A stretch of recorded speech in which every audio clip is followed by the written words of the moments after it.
เอายางขึ้นมาตามทางนี่เลยพอดีกับเฮาพอแดนตื่นเฮานี่ขึ้นกูเคนหินนี่พี่น้องนี่แดนตัวน้อยๆ1 ดอกนี่พี่น้อง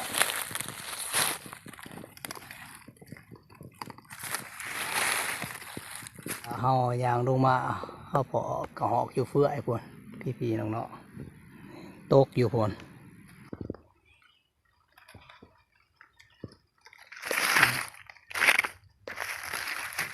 ก็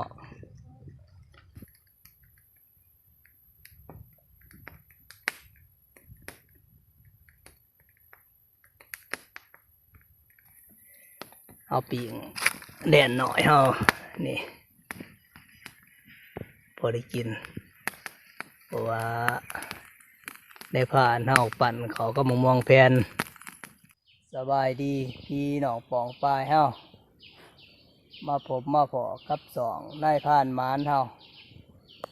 เมื่อนี้เฮาสิขึ้นผู้ไปหาหล่อยามบวงคือเก่าหันละยังมาดุดน้ำกันพี่น้องๆเฮา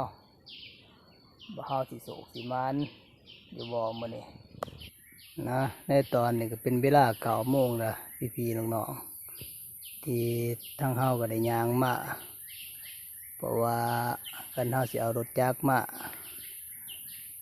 ทางก็ยากแน่แต่ว่าเฮาได้ย่างได้เดินมาตอนนี้เฮาก็มาหอดน้ำไหลลัดห้วยน้ำไหลลัดของเฮานี่บ่ทันมีน้ำดอกพี่น้องเพราะว่าฝนกำลังตก2-3 งวด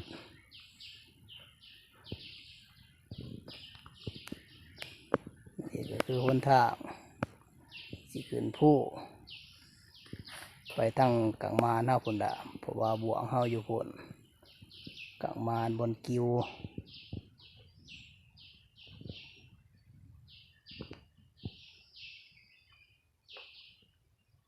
แต่กันฝนตกแห้งน้ำอยู่ห้วยมีก็ลำบากเติบมันละพี่น้องเพราะว่านับแต่ขี้หินก็ได้มาตันทางบนรถเฮามา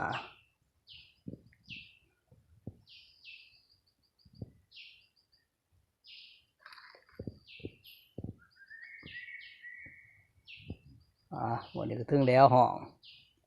ติดตาแดนที่โด่งอยู่ดอกมื้อนี้กันเฮาสิเอามาขัวแดนพอบวงเฮาพอลายมือลายวันแล้วเฮาบ่ได้มายามจะว่าเฮาได้ผักมาก่อนมายามบวงก่อนฟังเบิงกันเฮาลงมาตอนแดง2-3 โมงเฮาก็สิโทรเอาให้มือกองเฮาเอามาส่งมาจักทางในฝ่านักก็มาผู้เดียวตามเคยนะพยายามบวงมื้อนี้สิขึ้นผู้มื้อนี้เอาได้ยางขึ้นมาตามทางตอนเฮาก็อยู่ในโน่นผู้หนึ่งเด้อพี่น้องๆเอายางขึ้นมาตามทางนี่เลยพอดีกับเฮาพอแดนตื่นเฮานี่ขึ้นกูเคนหินนี่พี่น้องนี่ตอนนี้เฮาสิยางลงไปเอาเพราะว่าคือจังโต๊กซื้อนั่นแล่นตัวน้อยๆ1 ดอก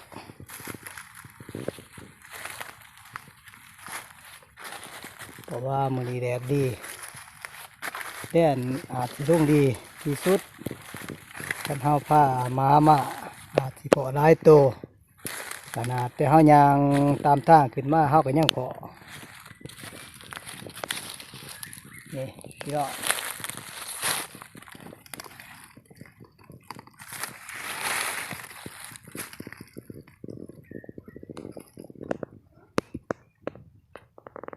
บอกว่าเฮาได้จัดเครื่องพุ่นอยู่เครื่องลำ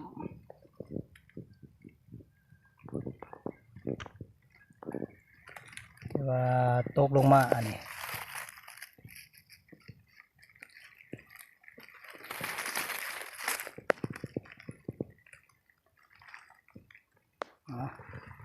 ตอนนี้เฮาเดี๋ยวเมียนเฮายางขึ้นเมื่อยามบวงเฮาต่อนี่ นี่ก็10 โมงละ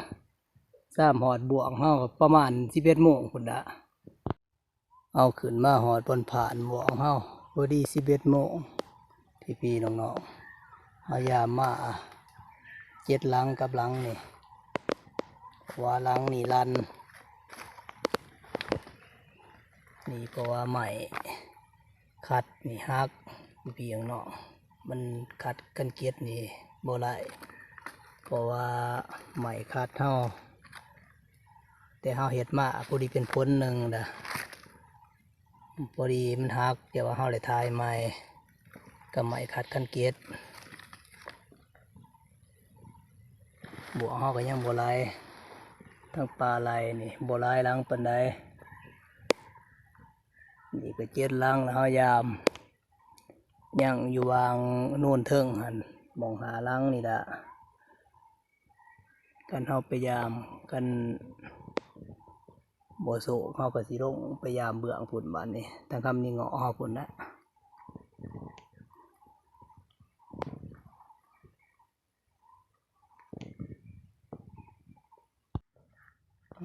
เอากันยางมาพี่น้องพอดีพอมากมายเอาเก็บก่อนบัดนี้พอได้กินห้องท้องเฮาโกกมันเป็นน้ำพี่น้องหมากที่บ้านบาน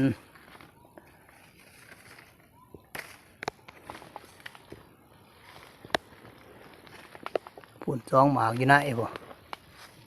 ไปเก็บเอาอีกก่อน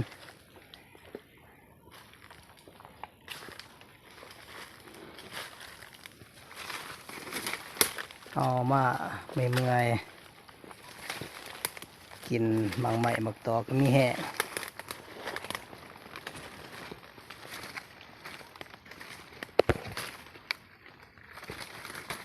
ผู้ที่หาหน่วยละพี่น้อง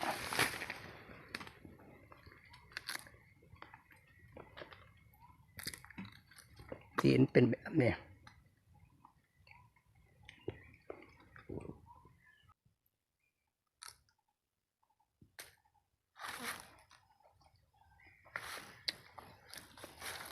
รสชาติแซ่บพี่น้องบานกินแบบแห้ง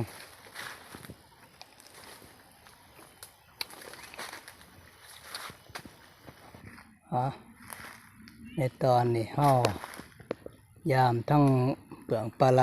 เดี๋ยวเวิร์ดละเฮาประมาณยังจะว่าทั้งในบ้านเฮาก็ได้ลงมาสีมายามเบื้องทั้งค่ำขี้เหียเพราะว่าเฮายางลงมาเฮาพอกระหอกอยู่เฟื่อยพุ่นพี่น้องๆจะว่าเฮาได้จัดไปบาทหนึ่งตกอยู่พุ่นตอนเฮาสิยางไปเบิ่งก็ถึงไปเอาอันละ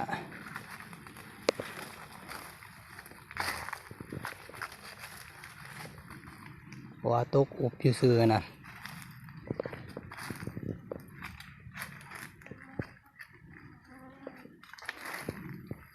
นี่ก็แดดดีเป็นดีพี่น้องๆแต่ว่าทั้งเฮาได้โทรใส่ในพาดผู้อยู่เทียงพุ่นให้เอามาพอเฮาได้เลาะหัวแล่นไปทั้งล่างพุ่นละนี่น้องเห็นอยู่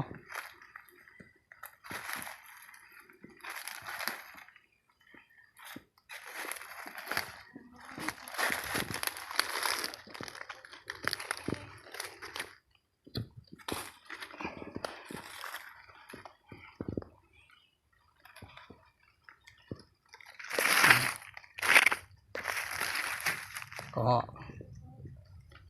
เพราะว่ามันมากินหมากไผ่พี่น้องหมากไผ่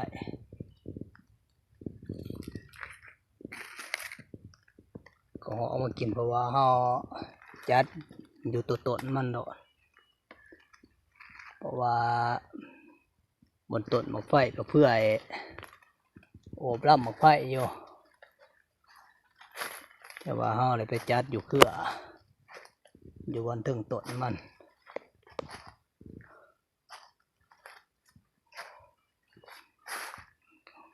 ของแม่นี่พี่น้องตัวหนูควาย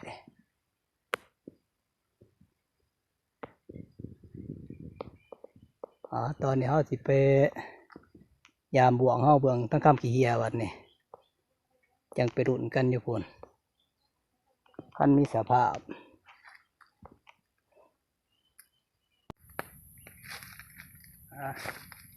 ตั้งเฮาก็ได้รอยามบ่วงเดี๋ยวเบิดต้องจุดเฮาบ่มานยังบ่วงเฮาจังว่าเฮาได้ลงมาหอดบนคิวรถเฮาถาในพระเฮาสิเอามาขึ้นมาหาเพราะว่า4 โมงเขาจังสิรอครัวแล่นไปทั้งล่างหัวเขียเลยตอนนี้เฮาก็สิเผากระหอกเผาแล่นถาในพระเฮาเพราะว่าเพิ่นกำลังยางมาเผากระหอกแล่เฮาอีกปิ่งแล่นเฮาไว้ถาเพิ่นมาก็ได้กิน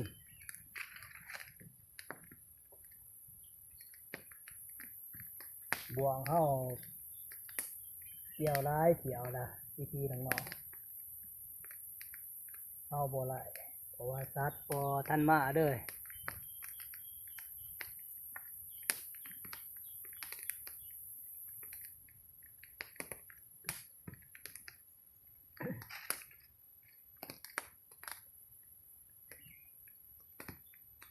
เป็นแน่แต่เฮาโศกปากเพราะว่าเฮาไหลกระหอกกับแล่น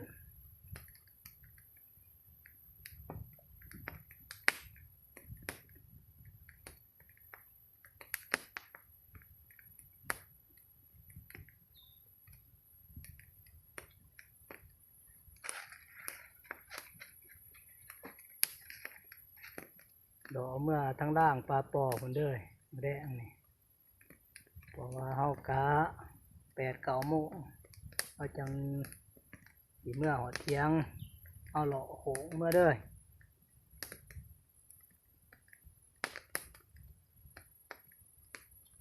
พอเดี๋ยวครัวเห็นเมื่อแดง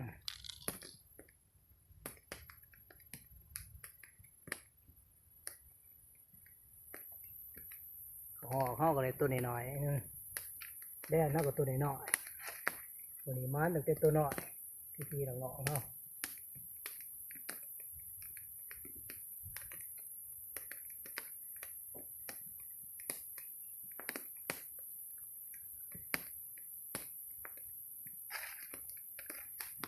ในตอนนี้เฮา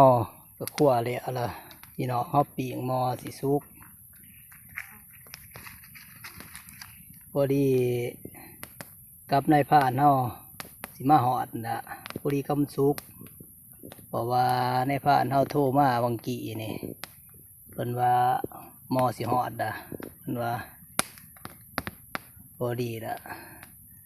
เฮาปีงพางไปนำให้มันสีสุกๆแหมๆแน่มันจะกินแซ่บนายพรานเฮามาหอดไข่แก้วกับยาเพิ่นโดดกินข้าวแล้วเขาก็จังสิรอขึ้นไปเด้อบาดเด้พี่ก็ห่อข้าวปลาไปต้มมะแดงเอาปีงแดนหน่อยเขานี่พอได้กินเพราะว่าในผ่านเฮาปั่นเขาก็มองแผนตั้งแต่อยู่เทิงพุ่นละแต่มองบ่วงพุ่น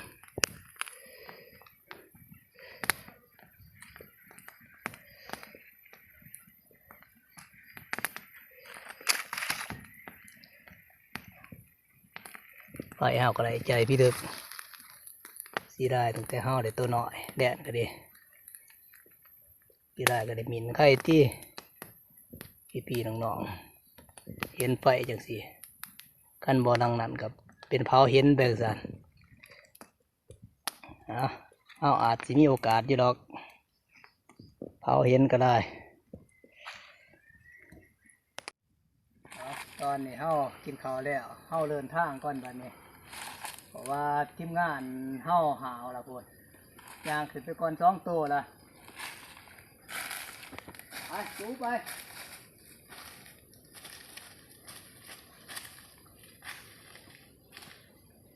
ตอนนี้เฮาเลาะออกมาหอล่างหอยแขพอดีกับตะเวนตกเฮาสิเลาะลงมาเลยบัดนี้เพราะว่าเฮาเลาะออกมาอันนี้เป็นสมุงนะเฮาบ่ทันเพาะอิหยังมาเฮาก็บ่ทันตึกกินตึกอายหรือว่าแล่นบ่ลงบ่จังรุ่นกันมาตอนเมื่อเสี่ยมคำเพราะว่าเฮาสิดัดพาร้อนลงเลย